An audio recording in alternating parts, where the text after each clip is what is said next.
कृष्णाय वासुदेवाय हरे परमात्मने प्रणतः क्लेशनाशाय गोविंदाय नमो नमः। जय श्री कृष्ण। यस्त्वात्मरतिरेव स्यादात्मतृप्तस्य मानवः आत्मन्येव च सन्तुष्टस्तस्य कार्यं न विद्यते। नैव तस्य कृतेनार्थो न कृतेनेह कश्चन न चास्य सर्वभूतेषु कश्चिदर्थव्यपाश्रयः। तस्मात् शक्तः सततं कार्यं कर्म समाचर अशक्तो ह्याचरन् कर्म परमाप्नोति पुरुषः। कर्मणैव हि संसिद्धि मा स्थिता जनकादयः लोकसंग्रहमेवापि संपश्यन् कर्तुमर्हसि। अर्थात जो व्यक्ति आत्मा में ही आनंद लेता है तथा जिसका जीवन आत्म साक्षात्कार युक्त है और जो अपने में ही पूर्णतया संतुष्ट रहता है उसके लिए कर्तव्य नहीं होता। स्वरूप सिद्धि व्यक्ति के लिए न तो अपने नियत कर्मों को करने की आवश्यकता रह जाती है न ऐसा कर्म न करने का कोई कारण ही रहता है। उसे किसी अन्य जीव पर निर्भर रहने की आवश्यकता भी नहीं रह जाती। अतः कर्म फल में आसक्त हुए बिना मनुष्य को अपना कर्तव्य समझकर निरंतर कर्म करते रहना चाहिए, क्योंकि अनासक्त होकर कर्म करने से उसे परम पिता की प्राप्ति होती है। जनक जैसे राजाओं ने केवल नियत कर्मों को करने से ही सिद्धि प्राप्त की। अतः सामान्य जनों को शिक्षित करने की दृष्टि से तुम्हें कर्म करना चाहिए।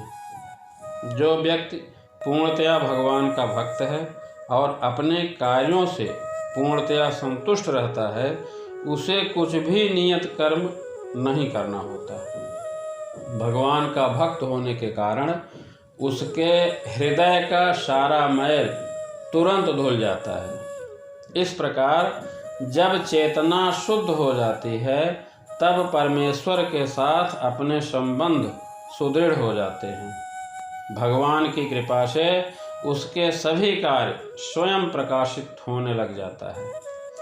जो भगवान का सच्चा भक्त होता है वह कभी भी भौतिक कार्यों में रुचि नहीं लेता और ना ही उसे सुरा सुंदरी तथा अन्य प्रलोभनों में कोई आनंद मिलता है। स्वरूप सिद्धि व्यक्ति को भक्ति कर्म के अतिरिक्त कुछ भी करना नहीं होता।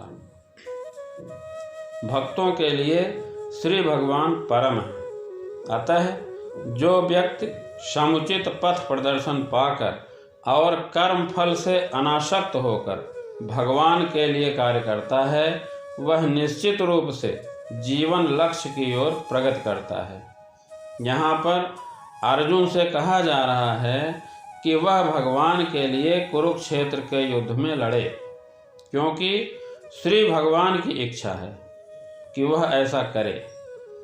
उत्तम व्यक्ति होना या अहिंसक होना व्यक्तिगत आसक्ति है, किंतु फल की आसक्ति से रहित होकर कार्य करना परमात्मा के लिए कार्य करना होता है। यह उच्चतम कोटि का पूर्ण कर्म है जिसकी संस्तुति स्वयं भगवान ने की है। नियत यज्ञ जैसे वैदिक अनुष्ठान उन पाप कर्मों की शुद्धि के लिए किए जाते हैं जो इंद्रिय तृप्ति के उद्देश्य से किए गए हों, किंतु भगवान के लिए जो कर्म किया जाता है वह अच्छे या बुरे कर्म से परे है। भक्त को कर्म करने के फल में लेस मात्र भी आसक्ति नहीं रहती।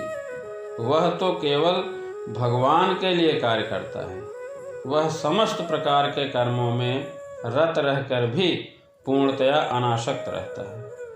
जनक जैसे राजा स्वरूप सिद्धि व्यक्ति थे, अतः वे वेदानुमोदित कर्म करने के लिए बाध्य नहीं थे, तो भी वे लोग सामान्य जनों के सामने आदर्श प्रस्तुत करने के उद्देश्य से सारे नियत कर्म करते रहे। राजा जनक सीता जी के पिता और भगवान श्री राम के ससुर थे। भगवान के महान भक्त होने के कारण उनकी स्थिति दिव्य थी, किंतु चूंकि वो मिथिला के राजा थे, अतः उन्हें अपने प्रजा को यह शिक्षा देनी थी कि कर्तव्य पालन किस तरह किया जाता है। भगवान कृष्ण और उनके शिष्य अर्जुन को कुरुक्षेत्र के युद्ध में लड़ने की कोई आवश्यकता नहीं थी, किंतु उन्होंने जनता को यह सिखाने के लिए युद्ध किया कि जब सत परामर्श असफल हो जाते हैं तो ऐसी स्थिति में हिंसा आवश्यक हो जाती है।